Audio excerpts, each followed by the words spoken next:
You see? I told you we'd live. When dealing with quasi-dimensional physics like the black hole, you can, in fact, divide by zero. Oh, thank you. They were just getting around to making me do the DVD versions of Atmosphere. And I really did not want a mummy making fun of how old I am.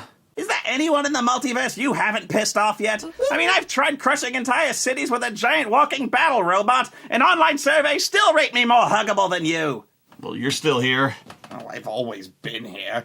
Anyway, I've got that thing you wanted. Nobody can see you winking under the goggles, numbnuts. Shut up. You wanted help making a Spoonie movie ever since your Patreon campaign reached that amazingly generous goal you set. Oh, thank you all, by the way. More accurately, you said, Dr. Insano, I have to make a movie and I have no idea what I'm doing. Bail me out so I don't actually have to do any work and I'll be your best friend. I am a complete fraud, yes, we've established this. Well, here's the movie. Got the movie? What do you mean you got the movie? I haven't even started it yet. I don't even know what it's gonna be about. I'm on a frigging roll, aren't I? Instant cassette, stupid. Watch the movie before it's finished. I mean, it's way more complicated than I'm making it sound, of course, but anyway. Okay, so what's the downside? How much did you like the space-time continuum? I don't know. If you broke it, do I still get paid? Yeah. Hey, why is this on VHS tape anyway if it comes from the future? Well, I don't know. Maybe you go hipster in the future or something. Look, the computer doesn't lie. That's the gaydar. Oh, shit. You probably just opened up a wormhole into the Cinema Snob's porn closet. Probably yes, but the computer says it's the Spoonie movie. It's 100% accurate, except the parts that are wrong. But this isn't my movie. I can't just rip off somebody's movie. Since freaking when? This is America, homie! I need a shower.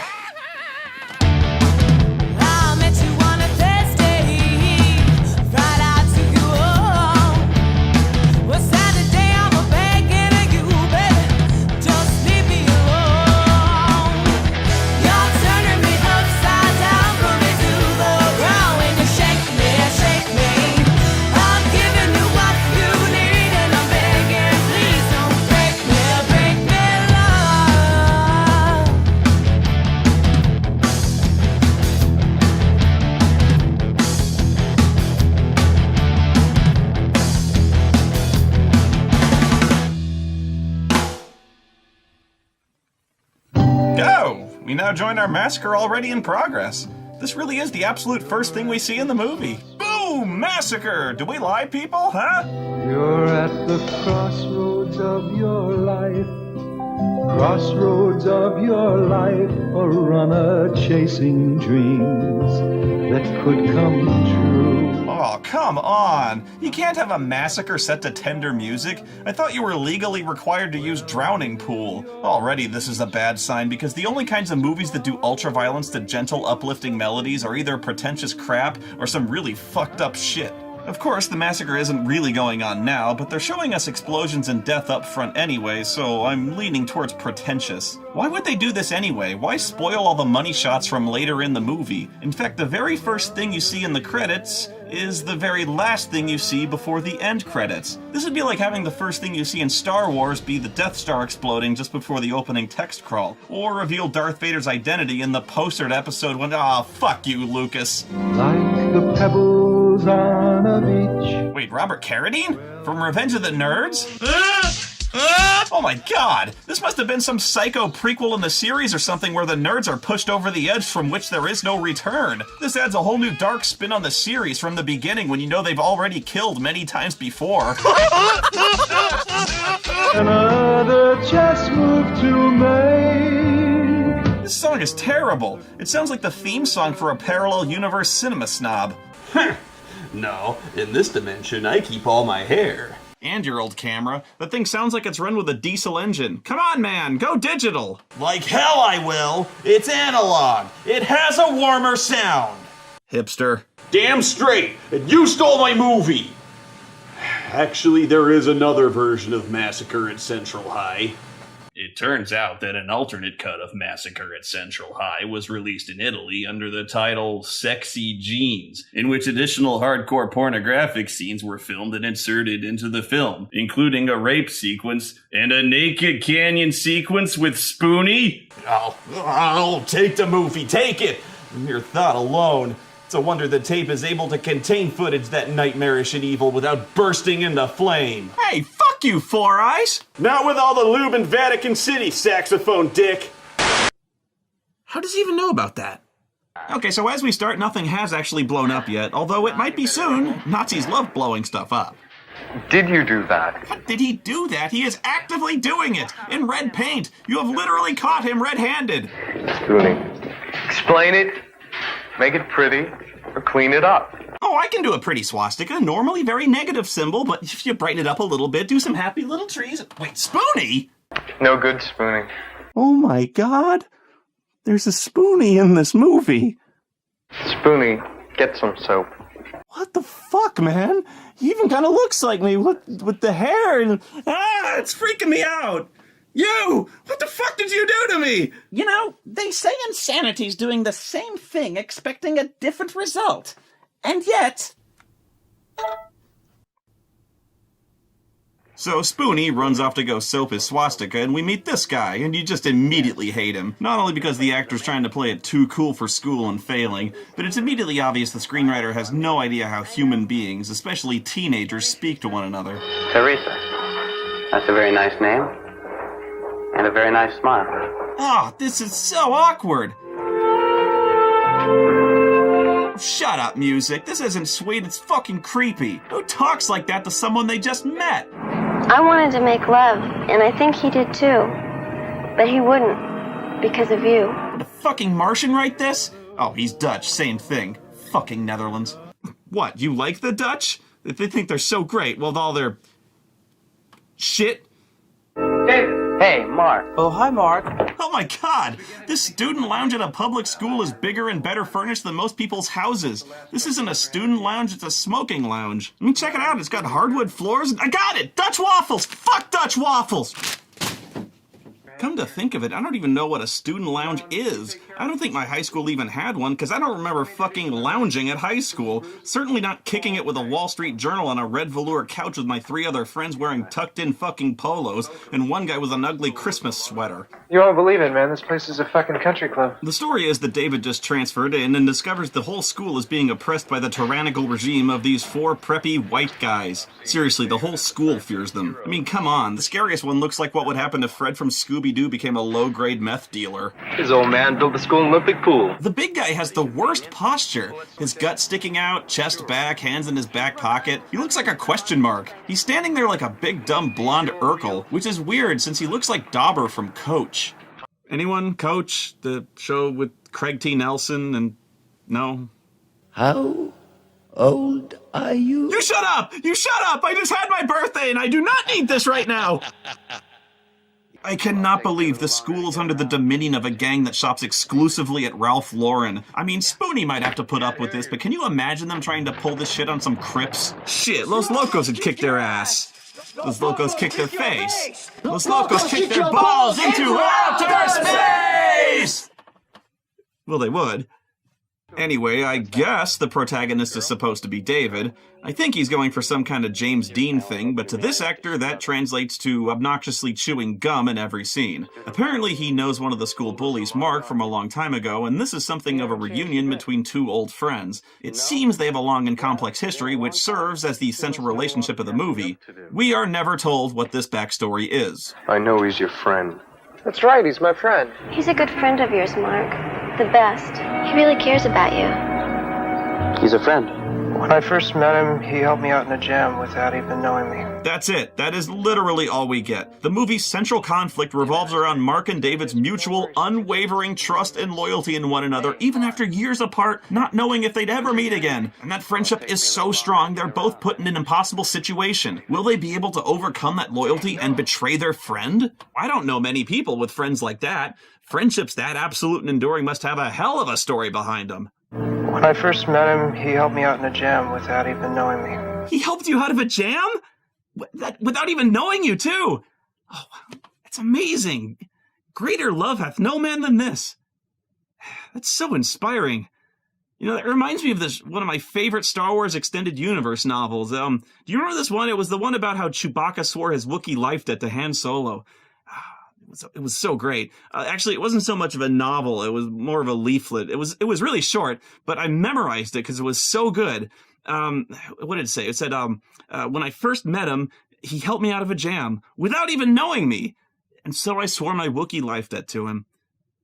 It was written in Wookiee, though, because it was from Chewbacca's point of view. Well, let's do something. Sure, what? Surfing? No, I'm tired of Ever do any hang gliding? Hang gliding? Those hooligans! But their attention is drawn to this guy Rodney and his shitbox car, and apparently the mere reminder of its existence is enough to ruin all talk of fun for the day. Fuck Rodney. Why don't we just all drive around, show David the place? Okay.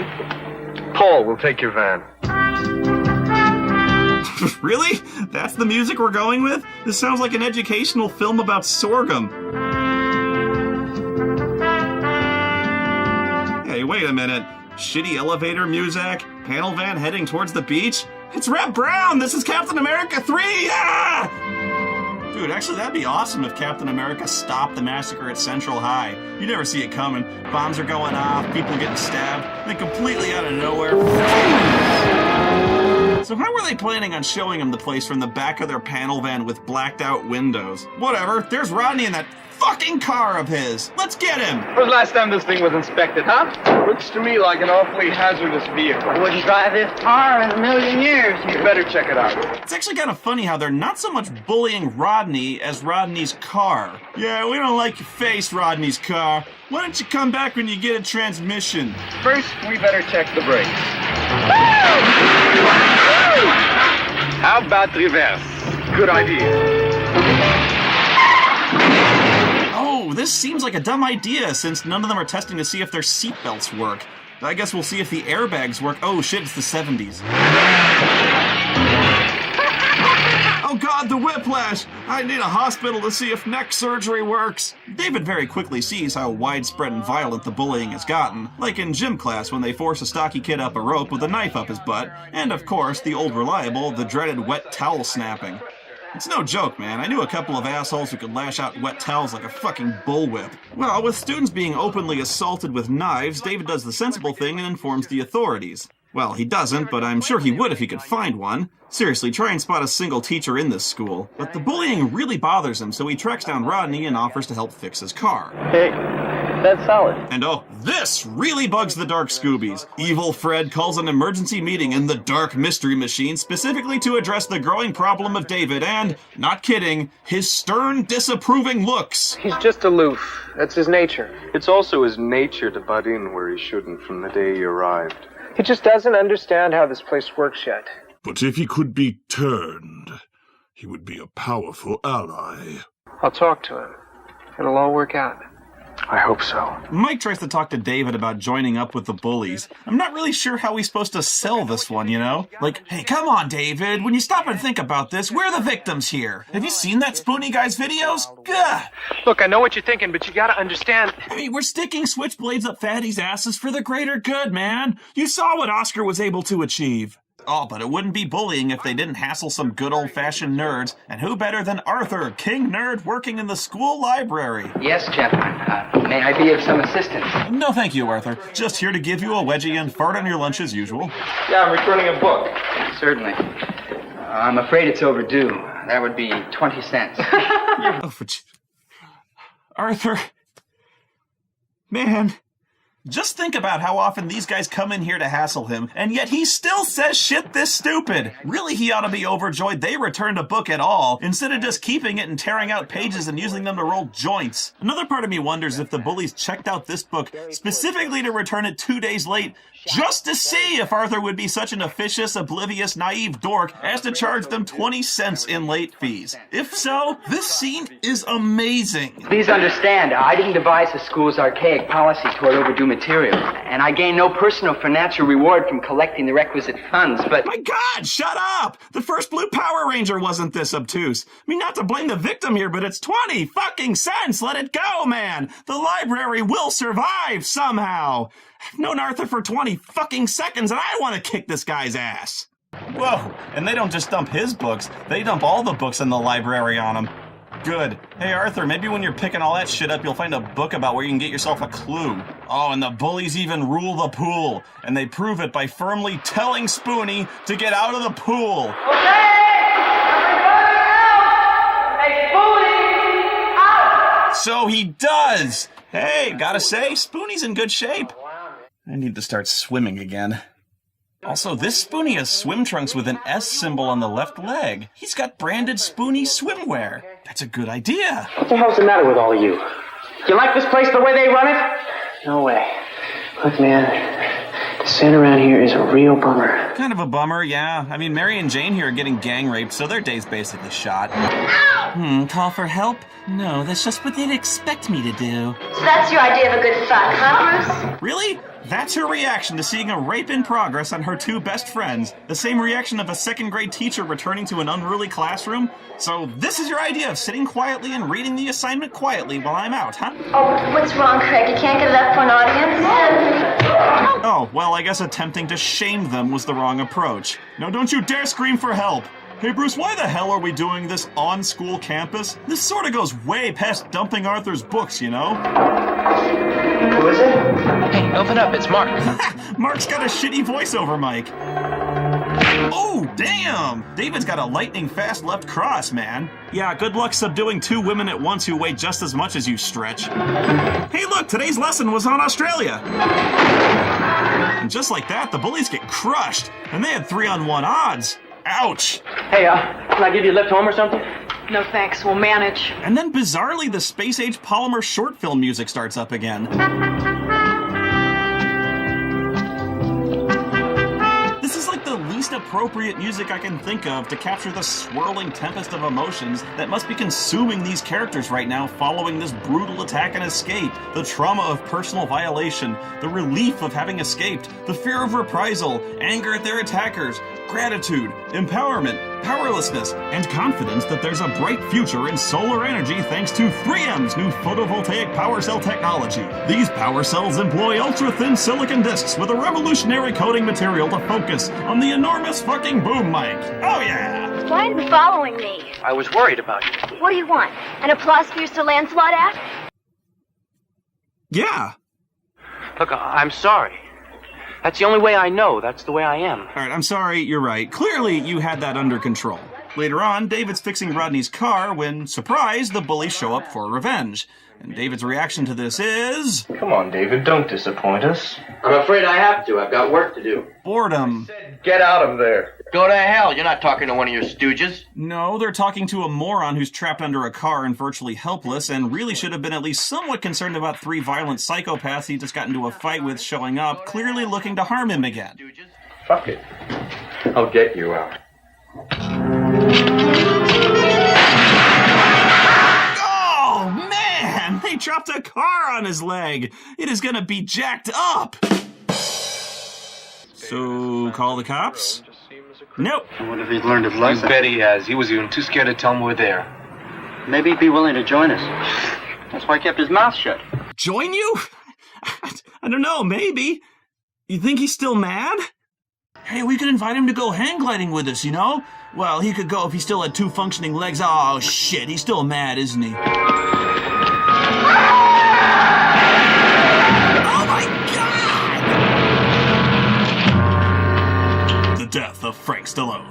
The next day, David, by complete chance, sees a note from the school janitor for Craig telling him the pool is closed for cleaning that night. And just like that, he's got a plan for the next murder, and it's as simple as flipping a light switch. Shit. These goddamn idiots. What the hell happened to the lights?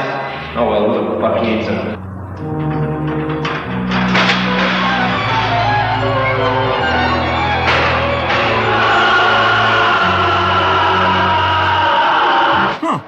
Well, this looks familiar.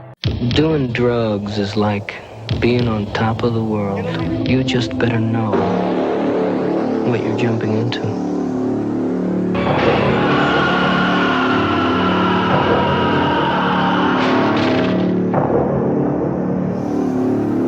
Okay, a few things. One, you're telling me that Craig is so stupid that he would go diving into a pool in completely dark conditions, even safely assuming that it's still full of water. There's all sorts of other pool shit that he could break his crazy neck on that may be floating beneath him. Two, David's entire plan hinged on Craig not just, going to turn the lights on, or noticing there's no water in the pool, or going home. Three, actually, it hinged on David just happening to find this note on a bulletin board, this one tiny folded half-page note from the janitor saying the pool would be closed, not drained, closed, and the note wasn't for the entire school, by the way. It was addressed only to Craig, because fuck the other students, they can go jump in an empty pool like fucking lemmings as far as the janitor's concerned. But what are the odds Craig would have actually seen this? It was folded in half, and I'm sorry, but Craig doesn't exactly seem like the bulletin board checking type. Shouldn't the janitor have left this on the doors of the actual pool area where everyone going in could see it and not die like this? I mean, can you even call this a murder? All he did was turn the lights off before Craig even went in the building. And then I guess David just figures, fuck it, and subtlety just goes right out the window. Can you fly, Dobby? He's awfully strong for being crippled in one leg. Well, time for the Mystery Machine to explore the great beyond. And why is he unable to open the door from the inside? Oh, wait, it's gotta blow up. Oh, good. Now, this was realistic back in the 70s. It didn't take much for American Vance to do that. And that's pretty much the movie, right? Sure, not as much spoony as you were led to believe, but this is a pretty simple vigilante story. Hero fights the bullies, gets overwhelmed, but at the end overcomes the odds and systematically gets his vengeance on the gang, and at the end liberates the school. We're not done yet, and neither is Spoony. Now the movie gets weird.